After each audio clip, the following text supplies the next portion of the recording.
Aujourd'hui, on va voir quelques concepts de création de style de jeu. Donc on part du from scratch. Donc on a deux trois petits détails à régler et puis on va y aller. Donc je voulais juste introduire un petit rappel pour ceux qui pensent que les techniques de jeux vidéo sont modernes. Parfois elles ne le sont pas. Que cette image elle illustre plus ou moins bien un des principes de création d'un. Alors maintenant on a les Infinite Run, mais ça date, hein, donc là j'ai essayé de générer à peu près un truc avec l'IA pour symboliser un peu le truc, mais au final je voulais vous montrer quelque chose. Donc avant, c'est parti. Donc là c'est un jeu qui date un peu, mais ce qu'on peut voir si on analyse un peu le principe, c'est que on bouge pas en fait, le personnage bouge pas, hein. C'est une illusion générée par le déplacement de ces petits points blancs là qui ondulent, qui en fait, si on met la pause, celui qui est ici au prochain tour de boucle va venir ici, celui qui est ici venir ici, etc. etc. Donc en fait on déplace chaque élément vers le bas. C'est même une illusion de déplacement aussi, puisqu'en fait l'élément qui est ici va prendre l'espacement, l'élément qui est ici, l'avant-dernier, va prendre l'espacement de celui qui est au-dessus, et descendre, etc., etc. Donc en fait on ondule, ça donne l'illusion du déplacement.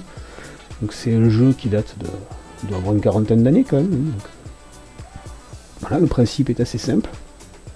On a, si on remet la pause, 1, 2, 3, 4, 5, 6, 7, 8, 9, 10. 10 lignes.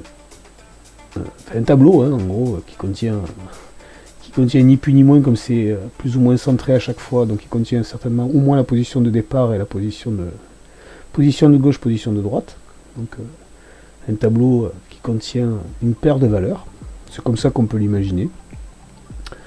Il y a d'autres jeux qui sont basés sur le même principe et qui sont sur la même machine, donc je vais vous montrer. Voilà, le principe est beaucoup plus évident sur ce truc là.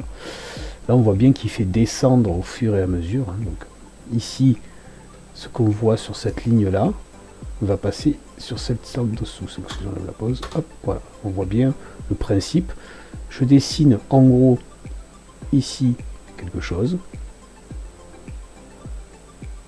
et je le fais descendre. Donc le principe est plutôt à l'inverse, hein, c'est tout ce qui est à l'écran va descendre d'un cran vers le bas et je dessine mon nouveau morceau de route vers le haut et je me déplace de plus ou moins 1, donc peut-être qu'il peut se déplacer de peut-être 2. Donc après la complexité, c'est est-ce que c'est du hasard le déplacement ou est-ce que ça a été prévu par un algorithme Donc là c'est pas très grave que ce soit du hasard vu le niveau de complexité de la track.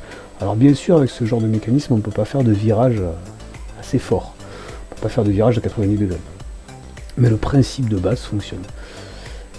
Pour information, ces machines sur lesquelles j'ai trouvé les premiers prototypes de ce genre de principe de jeu, c'est un ZX81, donc j'ai eu la chance d'en avoir un vrai, il y a très longtemps. Donc 1981 quand même, ça date un peu. Ce que je voulais voir, c'était ça, voilà. Pour que vous relativisiez un petit peu sur la capacité de la machine. 3,5 MHz, 1 kg de mémoire. Alors 64 kg, il y avait peu de monde qui les avait, hein, mais 1 kg de mémoire, 8 kg de ROM, alors plus ou moins d'OS, hein, en gros. Et voilà, 64 x 48 pixels, en noir et blanc bien entendu. Donc c'est pour que vous puissiez relativiser. Sur cette machine, on arrivait à faire des jeux presque en 3D. Presque. Bien presque. Une illusion de la 3D. Voilà, donc nous ce qu'on va faire maintenant, on a vu ça, c'est cool. On a vu ça, c'est cool. Voilà. J'espère que vous voyez mieux le code. Au sacrifice de ma lisibilité personnelle, je pense qu'on le voit beaucoup mieux. Donc on s'était arrêté là. Voilà. On avait from scratch avec un index.js, un window.load, et on avait mis une montagne. Donc on va juste partir de ça pour faire un tout petit peu plus propre. Alors pas mettre pas faire le jeu du siècle, hein, comme je le disais, mais on va quand même faire propre. Donc index.js, c'est bien. Window.node, Canvas, Engine, Create Scene, c'est à partir de là qu'on va tout changer. Donc tous ces trucs là, à la rigueur, le engine.resize, on peut le laisser là. Tout ça, on va le mettre dans un autre fichier. sur SRC, bouton droit, New File, et là on appelle game.js. Donc pour les personnes qui veulent absolument pas faire de classe, on pourrait s'en passer, hein. Mais moi j'aime bien. Donc ici, constructor,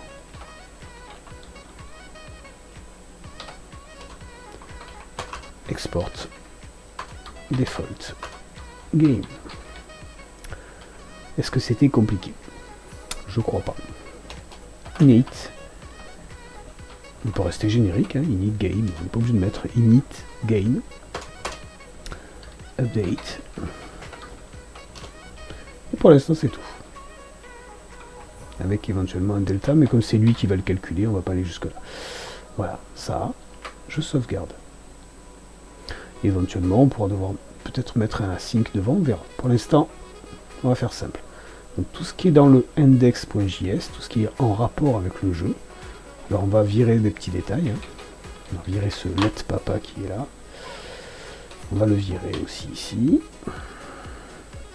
Et on va le supprimer du create scene aussi.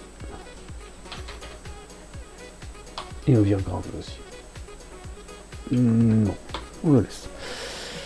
Voilà, donc ça, on a supprimé ce qui ne nous intéressait pas. Engine run render loop, scene render, tout ça on va l'enlever. Create scene, on va l'enlever. Inspector, on va l'enlever. CTRL X. Je vais dans game, je me mets dans le init ou dans le constructor, on va voir. Create scene. Dans l'init c'est bien. Create scene. Engine run render loop, non. On va renommer cette fonction, non, on va en créer une autre, start. Je suis sans filet aujourd'hui, aucune préparation, comme souvent d'ailleurs. Ce engine là, il va falloir le passer au game. Donc ici, on est bon, create scene, tout ça, je prends et je l'enlève. Donc on se retrouve avec un index.js qui fait presque ce qu'il est censé faire. Donc ça, pour l'instant on le met là. On a quoi dans l'index.js? Engine et canvas. On pourrait éventuellement même déporter le engine à l'intérieur du jeu. Il ne resterait plus grand chose dans l'index.js, donc autant le laisser. Puis c'est plus lié, je pense, à la partie native, donc c'est propre éventuellement de le laisser en dehors. Donc il nous reste un dernier détail, donc game.js, on va supposer que dans le constructeur, on lui passe ce dont il a besoin, le engine. Donc ici on a besoin de le sauvegarder, engine, et là this.engine égale engine. Je le sauvegarde. Donc du coup maintenant, à partir de là, je suppose aussi que je vais avoir besoin de scène. Et dans le constructeur, je pourrais directement appeler le create scene et je préfère le laisser dans une fonction à part, par habitude plus qu'autre chose. Et puis faire des await dans le constructeur, c'est pas une bonne idée du tout. Donc ensuite, start init, ouais c'est pas mal. Donc là c'est pas engine.runRunnerLord mais this. Ouais, je sais, c'est this.engine. This.scene. Ça, évidemment, on peut plus laisser sous cette forme. Voilà, create scene, c'est une fonction, mais pas sous cette forme-là. Pour l'instant, on va laisser le JavaScript ne pas être content de tout ça. On enlève ça. Voilà. On est pas mal. Donc, je mets en plus grand. Voilà, on est pas mal. C'est pas create scene, mais this.create scene. Ok. C'est pas scène, mais this scène égale create scene. Là, on commence à ressembler à un truc pas mal. Donc, je remplace le R de l'inspector. Hop, voilà. ici c'est this, scène. Scène. Donc je peux faire un CTRL I ici, hein, Free Camera. Alors, on peut essayer plein de choses, hein. CTRL I, Free Camera. Voilà.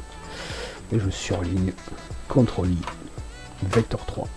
Ça prend presque autant de temps que... Alors, Canvas, on voit qu'on a besoin du Canvas. Donc finalement, Engine, virgule, Canvas. On a besoin d'un paramètre supplémentaire dans le constructeur. Engine, Canvas. Voilà. This.canvas égale canvas. Voilà, et ici, this engine, this canvas, hémisphérique light, CTRL I, c'est lui. Vous choisissez, hein, soit vous double-cliquez, vous faites CTRL I, et vous avez scène loader, et vous faites Enter, et ça vous met automatiquement dans l'import la dépendance qui manquait. Ici on voit qu'on a besoin d'une URL, on va la récupérer tout de suite. Sinon, si vous ne voulez pas faire CTRL I, vous faites la petite astuce que je vous ai donnée, vous êtes devant un scène loader, vous enlevez le R par exemple, vous le mettez et vous appuyez sur Enter. C'est un choix, ça dépend de la vitesse. On prend les deux URL dont on avait besoin ici, tout en haut, CTRL X, on les met tout en haut ici. Voilà, save, index.js, save. Visiblement ici, il nous manque le game. Let. Alors, on pourrait le mettre en variable en haut, hein. Pourquoi pas d'ailleurs. Current game ou game.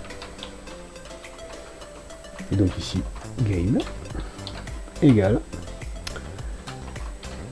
new game, parenthèse, engine, canvas. Game, il nous dit qu'il ne connaît pas, en fait ici, voilà. Game.init, game.start.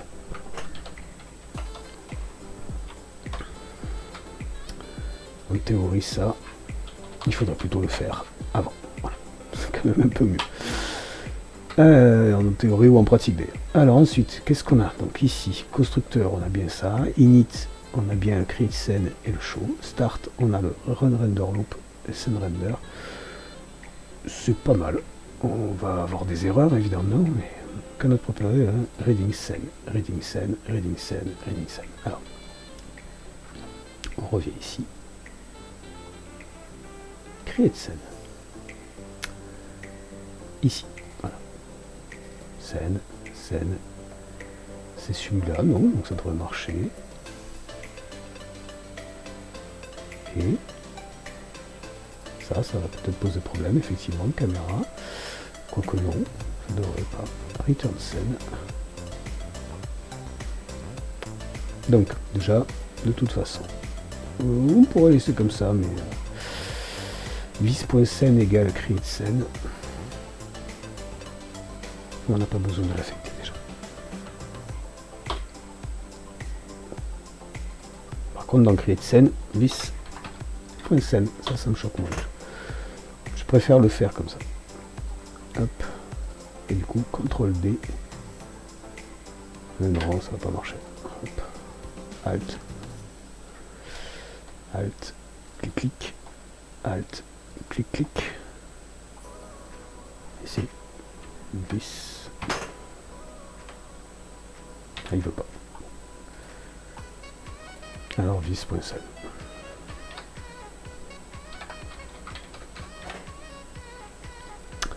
Hop. Ah. Là, je vais essayer de faire une sélection multiple. On sert rarement, du coup. Il y a moyen. Donc, je pense pas que ça corrige notre problème. Mais, ceci dit, on va profiter pour faire propre partout. Vis en caméra. Voilà. Hop. On est pas mal. Et ici, ça tombe bien. C'est génial. On aurait dirait que j'aurais fait exprès. Si je fais ça, this.camera, ça ne marchera pas. Ça marchera pas à cause de ça. je suis dans une fonction JavaScript. This, c'est la fonction elle-même. Donc à l'intérieur d'une fonction, this, c'est la fonction.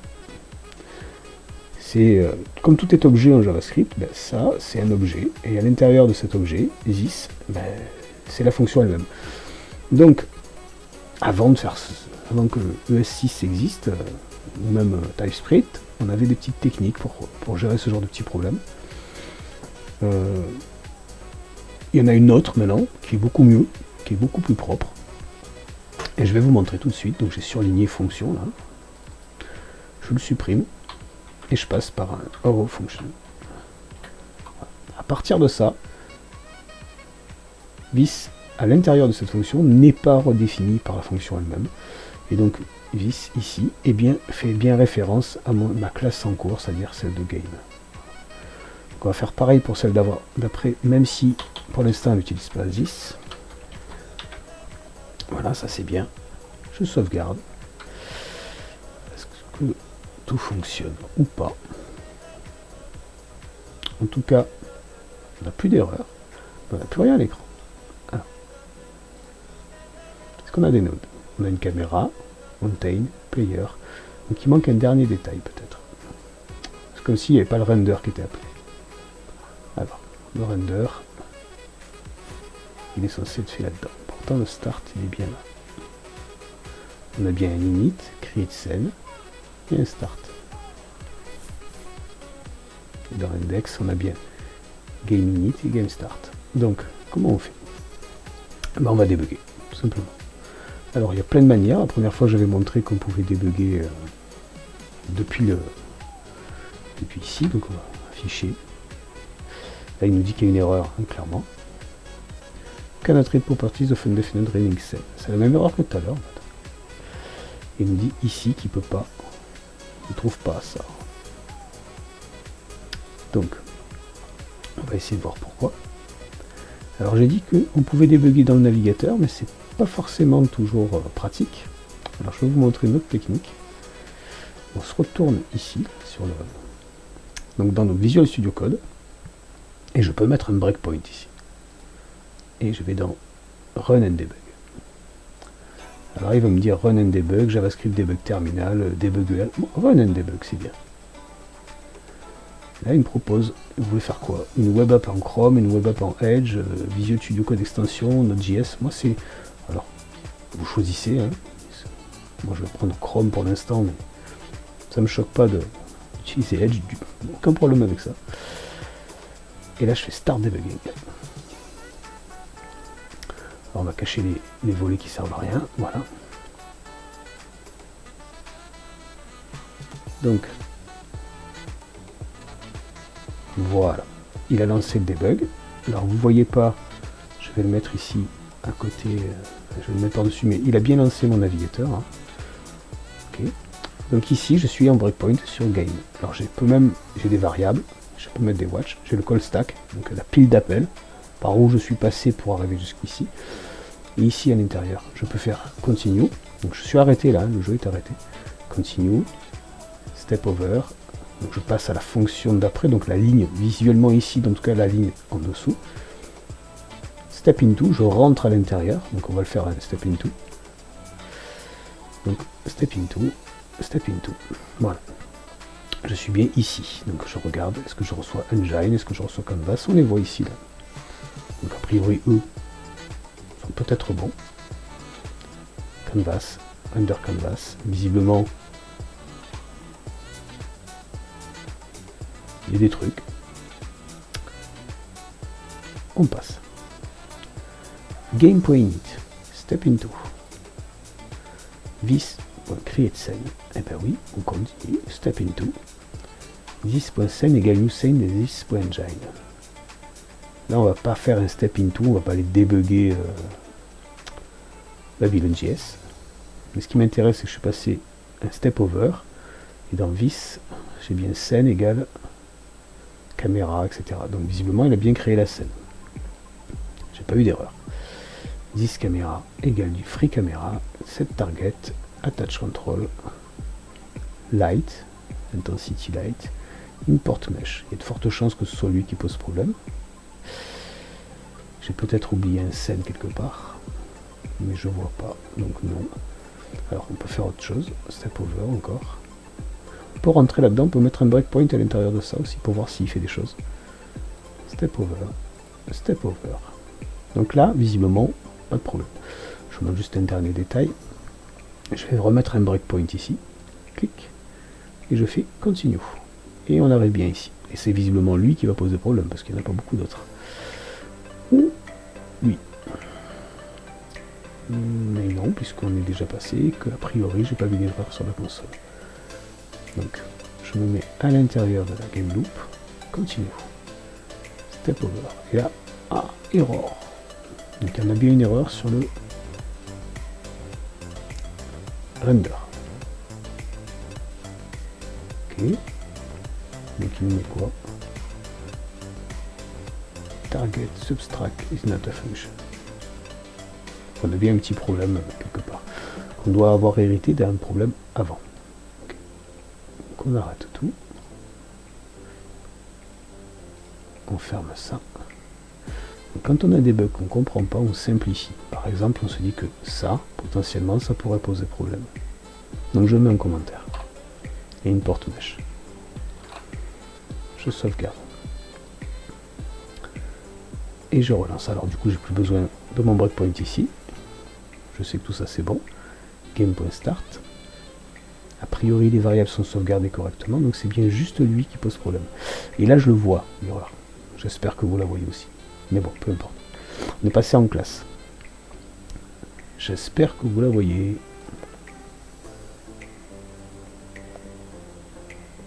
On en a parlé il y a quelques secondes en plus. Et c'est peut-être pas plus mal si je mets un breakpoint pour qu'on la voit bien. En fait, j'aimerais bien qu'on rentre dedans. Pas trop. Clic. Voilà, c'est bien. Voilà. Ça, c'est parfait. On la voit l'erreur là. Elle est à l'écran, il nous affiche quelque chose qui ne va pas. Voilà, ça. On a le this qui est non défini. Donc c'est normal qu'il ne trouve pas this.send. Et il y a quelques secondes, j'ai expliqué pourquoi. Donc c'est juste à cause de ça. Le run render loop, tel qu'il était avant, il était conçu comme en JavaScript classique. Et donc il utilise une fonction. Et la fonction, du coup, à l'intérieur de la fonction, elle redéfinit le this. Du coup, on ne peut pas utiliser ça. Ou en tout cas, on va plutôt changer sa fonction. Donc on a trouvé le bug. On arrête. On annule les deux modifs que j'avais fait avant sur les import mesh parce que ça venait pas de là. Et ça vient juste de ça. Je supprime fonction. Et je mets ça. Je vais enlever mes breakpoints et supposer que tout fonctionne correctement. Donc normalement, si je retourne sur mon jeu, voilà. Donc c'était ça. C'est pour ça que je vous explique qu'il faut... Alors, quand on fait du portage ou de la modif, c'est pas choquant parce que c'est normal que ça bug. Par contre, il faut savoir pourquoi. Et si vous ne savez pas l'histoire du vis et des raw functions, vous allez chercher longtemps. Mais vraiment longtemps. Parce qu'en plus, ce genre de trucs sur Google, vous ne les trouverez pas. Pourquoi est-ce que j'ai une erreur non définie non définie, c'est trop vague. Donc on peut retourner sur le code classique, cette fois. On n'a plus besoin de debug pour l'instant. Alors vous voyez que sur le Git, en fait, ici, j'en profite, il me dit qu'il y a 3 modifications qui n'ont pas été committées. J'en profite, je regarde, je clique sur ça, sur Source Control, et je clique sur Game. Et si je fais bien, alors on ne voit pas beaucoup parce que j'ai... Ici, il me dit que avant il n'y avait rien, et maintenant il y a ça.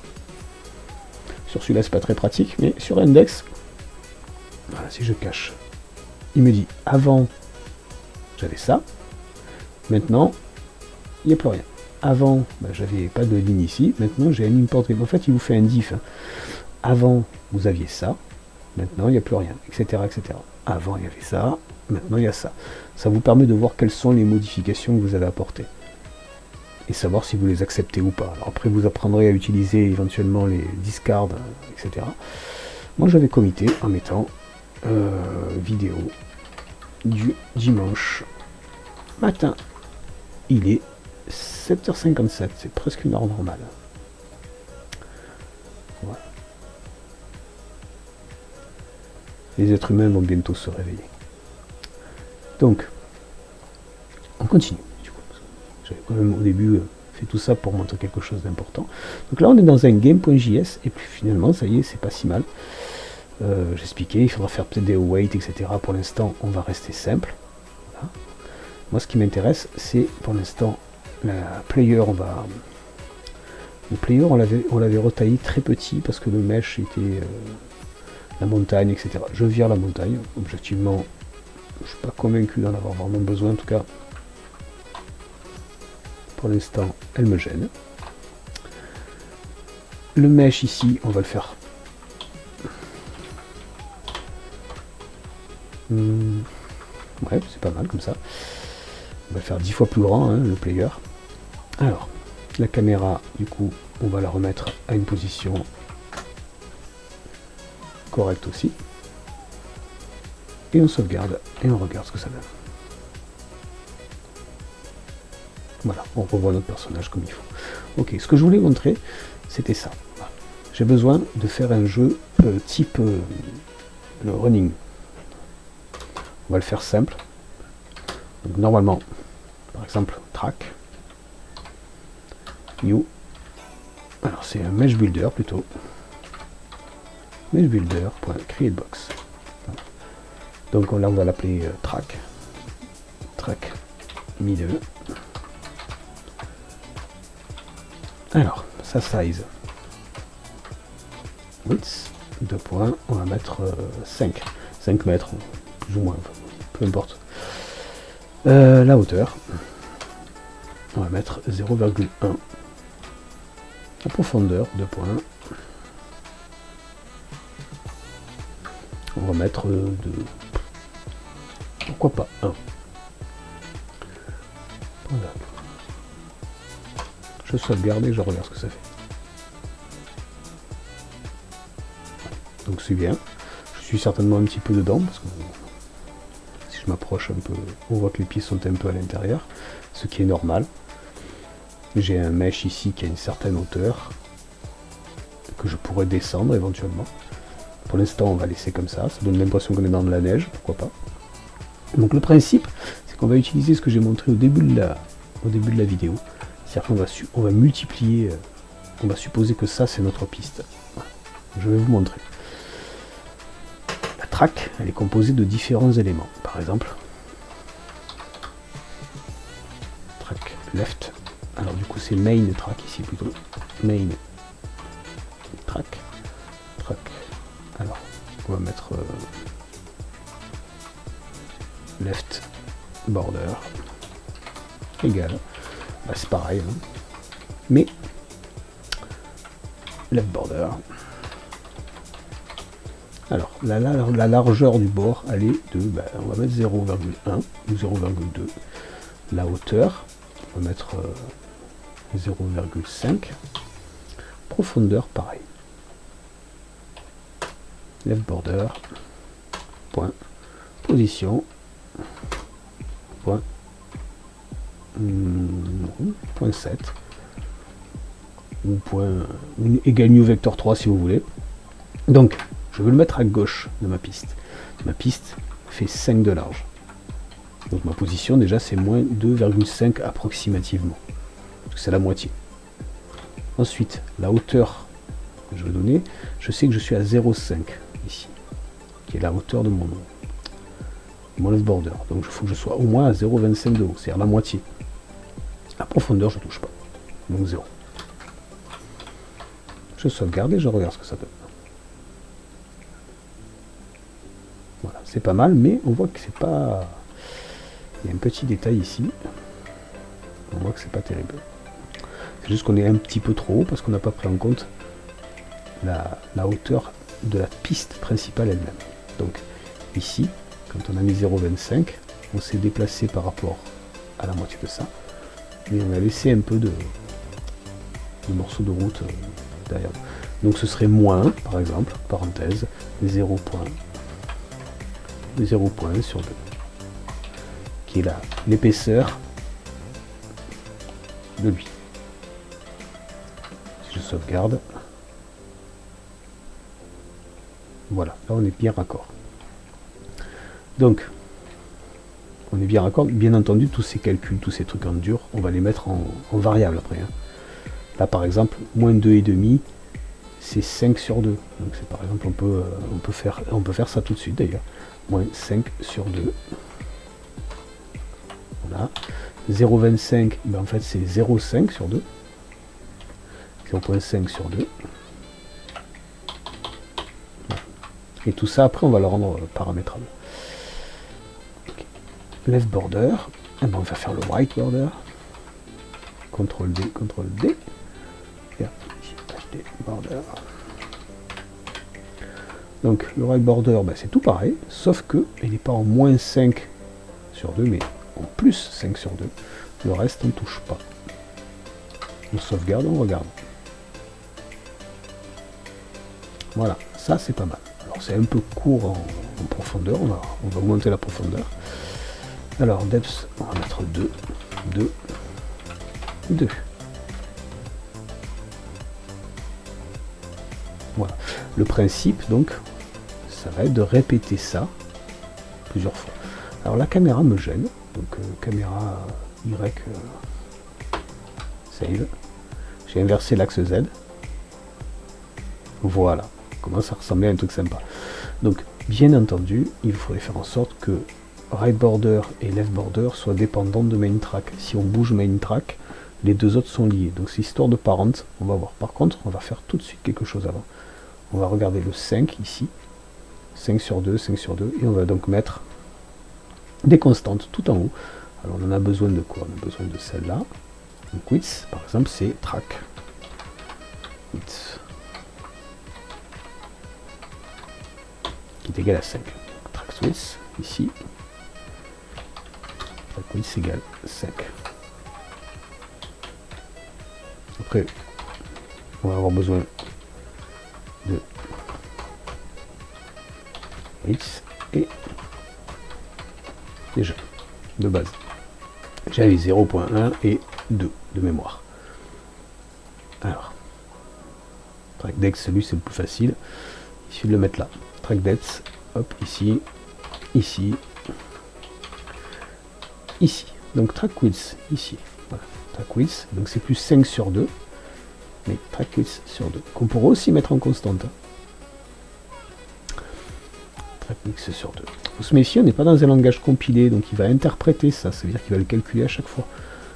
Alors après, il y a certainement des optimisations en JavaScript parce qu'il a quand même vu que c'était une constante, parce qu'on lui dit au début que c'est une constante. Mais ça, je pense pas que ça aille jusqu'au point de créer une constante directement. Mais il est possible. Hein. Le engine V8 de Chrome est assez puissant. Ok, ensuite ici 0.5.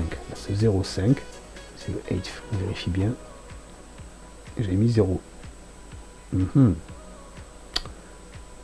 C'est le 8 de lui. Donc c'est plutôt lui. Donc track 8. Voilà, ça c'est bien, track 8. Et donc, on a moins ça sur le 1, et c'est celui-là. Track 8, c'est sur 2. Donc lui, ce 0.1 ici. On va supposer que l'épaisseur est toujours la même, même sur les côtés. Voilà. Ensuite, on a ici la hauteur des bordures. Donc ici on a const border 8. On a mis 0.5. 0.5. Border 8. 0.5. Donc là pareil, 0.5. Je le vois ici. Et là, 0.5 sur 2. CTRL D, CTRL D. Hop. Voilà, donc là on est beaucoup mieux, on est en dynamique, en paramétrable, en adaptatif on va dire au moins. C'est-à-dire que si jamais je décide de changer mes paramètres de ma piste ici, je peux les changer que là. Donc je vérifie déjà que ça fonctionne comme avant. Voilà, ça c'est bien. Et si jamais je veux mettre 6, parce que je trouve que c'est plus joli, voilà, ça suit toujours, donc c'est plus mal. Donc 6 c'est bien, 8 même. 8 et en depth on va mettre 3 et on sauvegarde, on regarde. Voilà, on a donc un système qui nous permet d'avoir un morceau de piste répétitif utilisable. Alors maintenant, comment on fait ça? Alors déjà on va les rendre, on va faire en sorte que left et right soient des enfants de notre main track. Donc ici on va faire deux techniques. Alors je ne connais pas exactement la différence profonde entre les deux, je sais qu'il y en a une, je vous avais expliqué, c'est une histoire de positionnement, mais on va faire le truc a priori je pense qui fonctionne. Left border pour un parent égale main track. Et right border point parent égale main track. Je sauvegarde, je regarde. Tout va bien. Maintenant, si je vais dans ma scène, nodes, j'ai track middle qui contient bien left border et right border comme des enfants. Si je clique sur déplacer le track middle, j'ai bien les trois qui se déplacent ensemble. C'est exactement ce que je voulais. Bon, maintenant qu'on a ça, idéalement, main track est donc un genre d'objet modulaire en 3D qu'on peut répéter. On va pouvoir le cloner par exemple. Donc, je peux faire ça par exemple. Let track 2 égale main track point clone point virgule track 2 point position point z. Donc la position z, elle est égale à quoi? Alors je pourrais mettre une valeur en dur, par exemple 3. Je sauvegarde. Voilà, c'est cool. Si je mets 4, j'ai dit. Voilà, on voit l'espace. Donc j'ai mis 3 par hasard. Pourquoi j'ai mis 3? Track depth 3. Donc ici le depth c'est 3. Si je mets ici 1, si je mets 3,1, voilà, là c'est déjà plus explicite. Donc en fait ma première elle est ici et elle fait 3 en tout. Donc si je pars de ce point là, il y a 1,5 ici et 1,5 là. Donc si je me mets ici à 0 et là à 3, elles se touchent. Ce qui veut dire qu'elles sont espacées de track depth ici. Voilà. Si j'en prends une autre, track 3 pour une position égale track depth plus, on peut mettre track 2 position point z, ce sera encore plus propre, plus track depth. Bien entendu on va pas faire ça à la fin, hein. Mais c'est pour montrer le principe. Voilà, on commence à construire quelque chose. Okay. Là c'est pas mal, mais on va commencer à rajouter un petit peu de subtilité, par exemple en faisant, et c'est là qu'on va avoir des subtilités sur un détail qui est important, par exemple. Et X, je vais pas mettre 0, mais par exemple 0.2.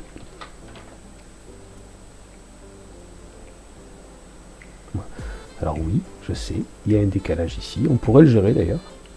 Pour l'instant, on voit qu'on peut créer des variations à droite et à gauche.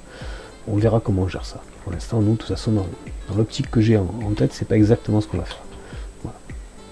Ce qui peut être intéressant, c'est de faire ça, par exemple. La rotation. Donc la rotation sur quel axe? Ici, on a Z qui est comme ça, et X qui est comme ça. Donc on va faire la rotation autour de l'axe Z. Donc, rotation Z est égale par exemple à at.pi sur 8. On regarde. Oups, raté. Donc c'est pas sur l'axe Z. X.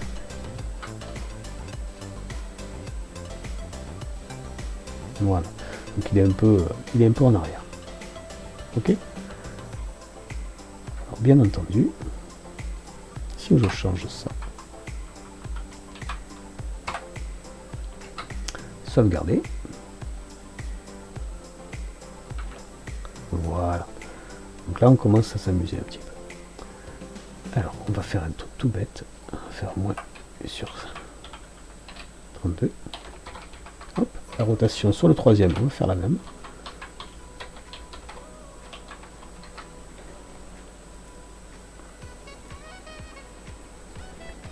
On s'approche un peu, on regarde. Donc là, on a des possibilités de rotation éventuelles. On va pas faire comme ça. On va faire un truc un peu plus simple. Mais admettons qu'on ait ce système. Je vais essayer de refaire propre parce que c'est pas. On a ça. Les rotations, on va pas les gérer. Il y a moyen, mais on va pas le faire comme ça. On va faire ça propre. Ce que j'ai fait là, de faire des clones, etc. Dans Babylone, il y a un truc qui s'appelle les instances qu'on va devoir gérer un petit peu différemment. Mais en gros, le principe, c'est qu'on va pouvoir se servir de main track et dire au GPU, en gros, que c'est un objet 3D qu'on va pouvoir répéter. Et ça va énormément faciliter les choses au niveau du système. Pour l'instant, ce que je peux vous montrer, c'est que ce main track va nous servir de modèle. Donc, on va supposer qu'eux, ils sont en un seul objet. J'ai dit le mot, hein, d'ailleurs. Objectivement, il faudrait le faire en objet. Mais pour l'instant, je reste simple. Par exemple, ici, je peux faire ça. For let i égale 0, i inférieur à 10, i++. J'enlève tout ça. Let new track, c'est main track.clone. New track, position z, c'est égal à moins track multiplié par, alors c'est i, mais on va pas partir de 0, on va partir de 1, ouais, et inférieur ou égal. Ouais. Je sauvegarde, donc je fais un clone dans une boucle, je sauvegarde. Ça commence à être sympa. Donc ça, on va peut-être en mettre 20.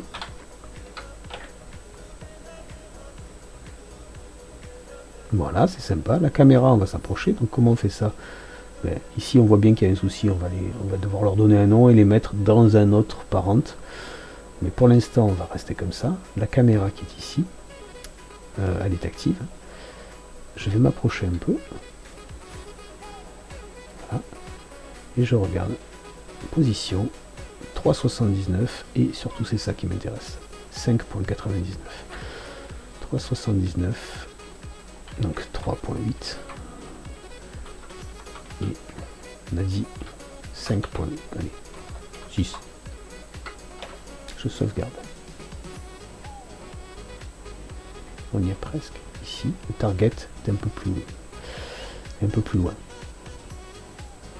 Si je reste comme ça et que je m'approche, ça va faire moche. Donc, on va faire un truc tout bête. On va s'approcher un peu, effectivement. On va se mettre voilà, ici.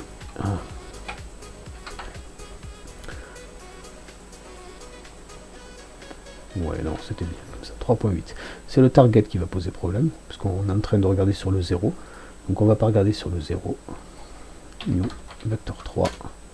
Donc oui, 0, oui. On va plutôt regarder un peu plus haut, 2. Et on va regarder un peu plus loin, 3. On va regarder ce que ça fait. Oui, c'est bien.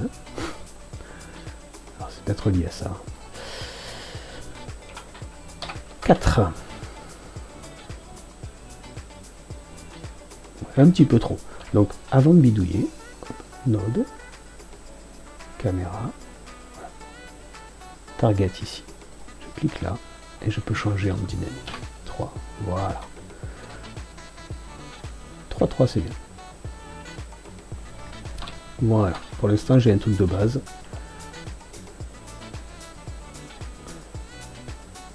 Si j'enlève ça, ça commence à être sympa. Donc cette piste qui va jusqu'à un certain point, on se dit que ça se voit. Donc on pourrait le gérer de manière... déjà on pourrait très bien dire que bah, tant pis, Voilà, c'est une possibilité. On pourrait gérer la visibility pour que ce soit graduel. On pourrait gérer avec le fog aussi. On pourrait en rajouter tout simplement. Voilà, déjà. Il y a plein de manières de le gérer. Voilà. Maintenant, c'est comment on fait pour se déplacer. Si on suppose que cette piste, là, elle est plate. Elle est plate uniquement parce qu'on n'a aucun point de repère. On pourrait très bien faire en sorte de donner l'impression qu'elle est en pente, parce que finalement la pente c'est juste une illusion, en faisant en sorte que le décor le soit. Ceci dit, ce qui nous intéresse surtout là, c'est comment donner l'illusion qu'on avance. Donc si la piste est immobile, si la piste elle ne va pas à droite ou à gauche, il suffit de faire passer des choses ici. Voilà. Il suffit de faire avancer des choses. Par exemple, de temps en temps dans le run, on va faire avancer des trucs. Donc ça c'est assez facile à faire. Donc là la track, on l'a comme ça. Évidemment, moi, dans l'idéal, la track, c'est un tableau, et je vais faire bouger le track. Mais pour l'instant, on va montrer une des astuces possibles aussi dans les jeux. Donc, on va devoir faire un truc un peu plus intelligent, hein, quand même. Mais pour l'instant, on va le faire sur un objet, un truc simple. Voilà. Obstacle. Obstacle. Dans mon init, ici, j'ai plein de choses, plein de machins, création de obstacle. Alors, vis, point obstacle, c'est égal à mesh builder, point create capsule, c'est bien. Et quoi d'autre? On en profite. Nicosphère, tiens non. Pourquoi pas? Polygone, polyédron. Il y a beaucoup de choses hein, quand même. Ah, il y a du texte, c'est cool ça. Taurus. Allez, on va mettre... on va rester simple. Capsule, c'est bien. Obstacle. Voilà. J'ai dit que les settings par défaut sont peut-être pas si mal. Voilà, la scène. On regarde qui nous a créé et à quel endroit on va le déplacer depuis l'inspecteur. Voilà, il a mis ça. Donc depuis l'inspecteur ici, je clique sur ma capsule. Elle est là. Obstacle. Je peux donc maintenant la déplacer. Donc je sais quelle taille elle fait. Elle fait 1. Donc si je la déplace à 0,5 en position ici, 0,5 en hauteur, je sais qu'elle est au niveau du sol. Ensuite ici, le principe il va être là. Voilà. Elle est là, là. Je vais la mettre à moins 68 et quelques, hein, moins 60, moins 80, et en fait elle va avancer comme ça. Et j'aurai l'impression que c'est la piste qui n'avance pas non plus d'ailleurs, c'est mon personnage qui avance. Bien entendu, il faut faire attention au décor. Le but étant d'en créer plusieurs, et ce qui va être amusant, c'est ça. Voilà, c'est de faire avancer les choses comme ça. Donc c'est pas mon personnage qui se déplace, c'est pas la piste qui bouge, c'est les obstacles qui sont dedans. Donc, pour faire ça, on a dit que la position, obstacle, position, 7, parenthèse, et là je mets entre, en largeur, on peut varier avec ça. Donc là c'est 7 mat, scalar je crois, oui scalar, random range, parenthèse, et donc là c'est moins track sur 2.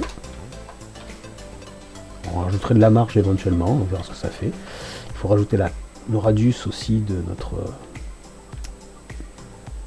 notre capsule. Mais pour l'instant, on va faire comme ça. Et donc la position, c'est 0,5. Et en Z, track width sur 2. Save. Donc il faut rajouter le radius, hein, j'ai dit. Sinon, elle va être un peu n'importe où. Là, déjà, elle est visiblement n'importe où. Track middle, non, obstacle. Donc je la vois pas. Alors, clic. J'ai dû faire une bêtise. Alors, position .7.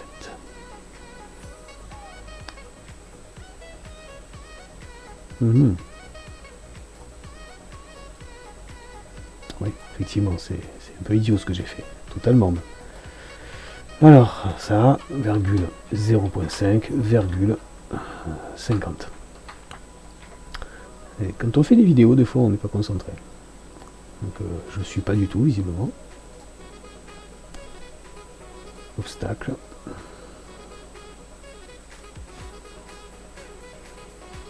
Bon. Donc maintenant que j'ai compris que j'étais parti dans le mauvais sens ici, puisque je mets 50 en Z, mais c'est moins 50, hein, c'est tout bête, mais comme on est inversé par rapport au monde, ben, du coup c'est dans le négatif qu'il faut que j'aille taper. Forcément, la capsule était derrière moi, je ne la voyais pas. Voilà, cette fois on la voit. Eh bien. Donc le principe c'est de la faire avancer. Alors si on le fait tout de suite, très rapidement, ici, le moins 50, on va mettre moins par exemple, start, on va mettre start, spawn, on va mettre spawn plutôt, pos Z. Et ça c'est pareil, c'est une constante, const. C'est égal à, et en fait on va prendre un calcul assez simple, c'est le track depth multiplié par le nombre de tracks. Donc le track depth il est à combien? Il est à 3. Donc c'est track depth multiplié par, et là on va prendre du coup ça, CTRL X pour le 30 NB tracks. Et on vient ici, const NB tracks. NB tracks égale fois NB tracks, et je prends un peu de marge, moins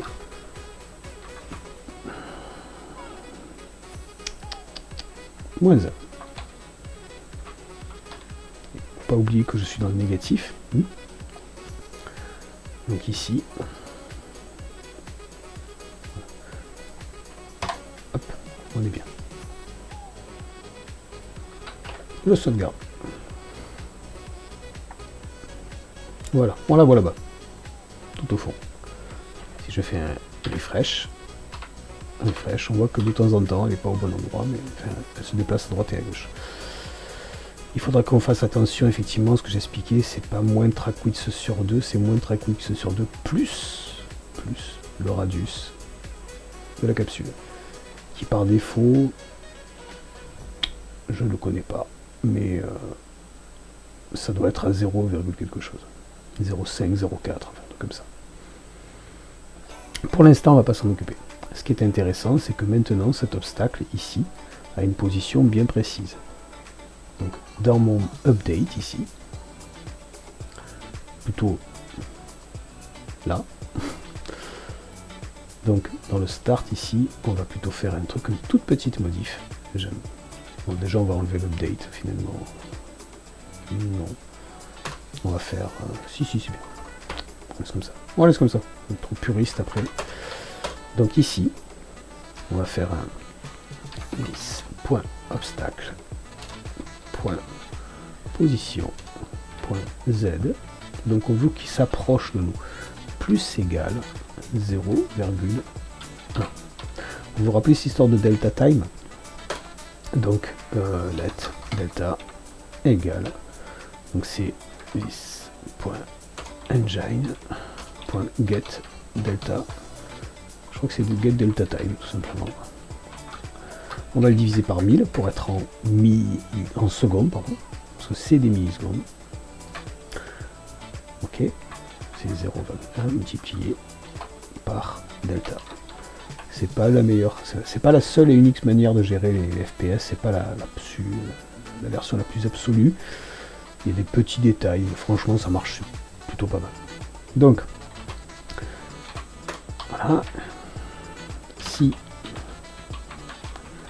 ça, la position, si elle est supérieure ou égale à 1, par exemple, alors on reprend notre petit calcul ici, ça là, on prend tout ça, on peut même pour la totalité de la ligne, tout simplement,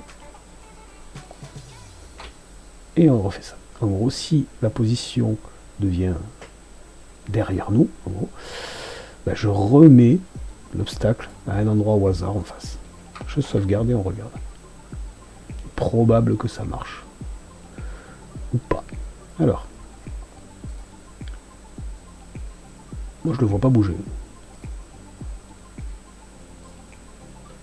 Donc si je vais dans l'obstacle, je vois qu'il bouge. Mais il n'est pas pressé quoi. Alors. Peut-être que si je mettais 1 mètre par seconde. Voilà, là je le vois un peu bouger. On ne le voit pas bouger très vite, mais on le voit bouger. On est en train de faire du ski, on n'est pas sur un élévateur. Allez, on avance. Voilà, ça commence à être amusant. On a cet obstacle là qui s'approche. On n'y croit pas parce qu'on ne court pas. Hein, donc on va changer ça aussi. Si on met 100. Voilà, là on commence à y croire. Il n'y en a qu'un pour l'instant, bien sûr. Et c'est ce qui va nous occuper pendant les quelques minutes qui suivent.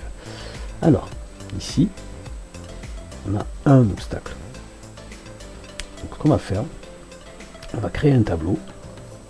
On va pas appeler obstacle, on va le laisser obstacle parce qu'il va peut-être nous servir. Non, il ne va pas nous servir. Obstacle, c'est un tableau.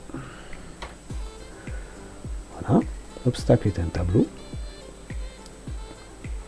Dans l'update ici, on va s'en occuper après, mais nous pour l'instant on va faire en sorte de créer plusieurs obstacles. Alors les obstacles, ce serait bien que ce soit des objets. Pour l'instant on reste simple. Donc on va créer ici, on va changer un peu notre code ici, c'est pas vis obstacle mais obstacle modèle égale ça. Obstacle modèle, sa position, on va pas la changer, pas tout de suite. Ensuite on fait for i égale 0, point virgule à i inférieur à, par exemple, 10, i plus plus. Pour l'instant, ça vous savez tous le faire. Ok. Je veux mettre un obstacle en plus dans ma liste. Pour l'instant, je vais faire simple. Donc, net obstacle égale, et c'est de modèle point clone. Pour l'instant, c'est facile. Je clone. Je change ma position. Donc cet obstacle-là, sa position va être là. Et j'ai ça là, ce obstacle modèle, qui me gêne parce que lui, il va toujours être là. Donc soit je fais un dispose du modèle.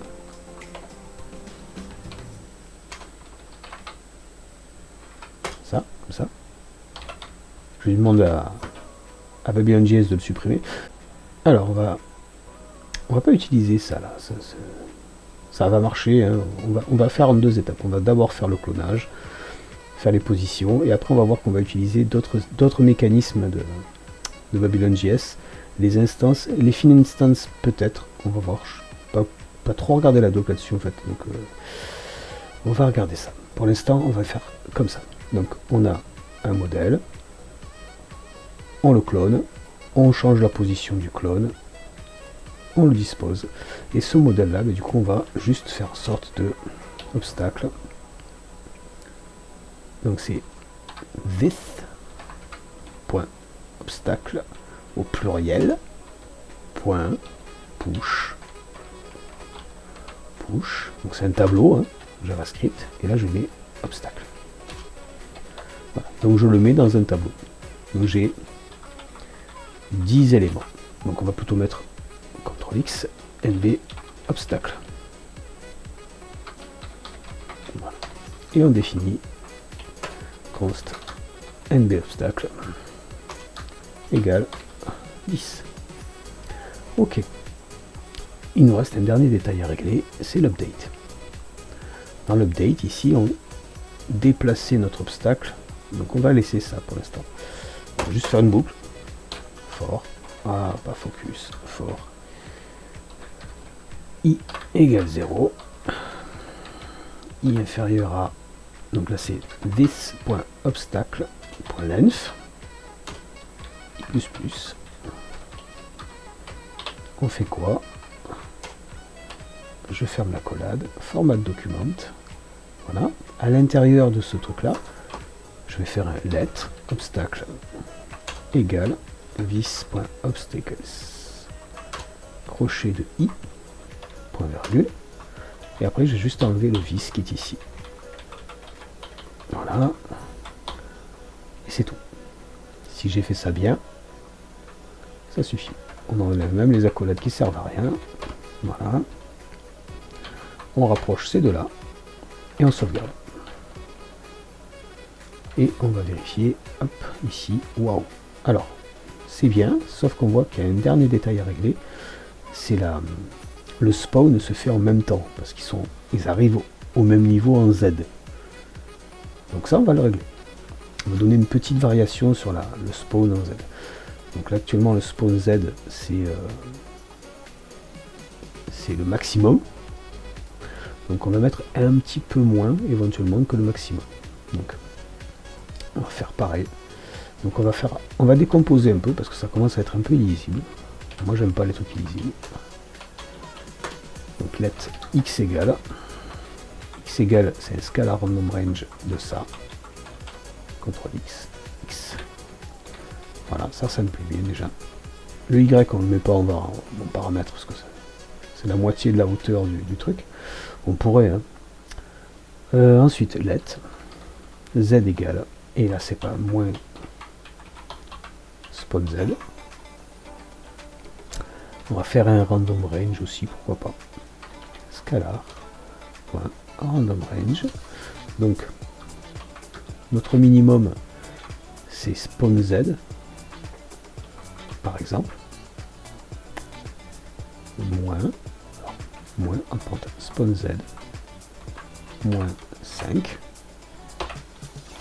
Et notre... Non, ça serait notre maximum, plutôt. Et notre minimum, moins spawn Z. Ok. Et là, Z. Alors 5, c'est peut-être beaucoup. Hein. On va voir.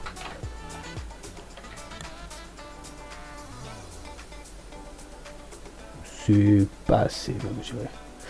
Alors, il y a ce côté régulier, qui est un peu énervant. Donc, c'est dû au fait qu'ils sont vraiment trop proches les uns des autres et qu'ils sont tous par paquet. Ils vont vite, on voit pas la différence. Alors, finalement, moins 5, c'est peut-être même pas assez du coup. C'est moins 15. Save. Rajouter un peu d'irrégularité au truc quand même. Voilà. Ok, mais pas mal. Ça commence à être intéressant. Alors, voilà. Ça va se réguler au fur et à mesure parce que quand on les crée au départ, on fait pas ça. Donc on va faire juste ça. Ici, on prend toute la partie ici, X, Z et position. Évidemment, il faudrait le mettre. Il faudrait absolument le mettre dans un truc plus propre. Le main track.clone ici. C'est pas lui qui m'intéresse, c'est lui. Voilà. Hop, ici, je fais ça. J'enlève juste cette ligne là. Je sauvegarde. Je rends dès le départ le random un peu plus sympa. C'est un peu mieux. On voit encore qu'il y a des paquets, mais ça commence à se réguler un petit peu. Voilà, voilà, ça y est, ça se régule un peu. Maintenant, ça peut être sympa. Donc bien sûr, ça se gère ça. Donc après, il va falloir gérer le personnage droite, gauche, etc. Éventuellement le saut, faire en sorte qu'il court. Donc ça, ce serait pas très compliqué. La vidéo va durer 3 heures, donc je vais arrêter là. Voilà. J'espère que vous avez vu que c'est pas si compliqué de faire un truc, un genre de runner en fait. Voilà. Je vous souhaite une bonne journée.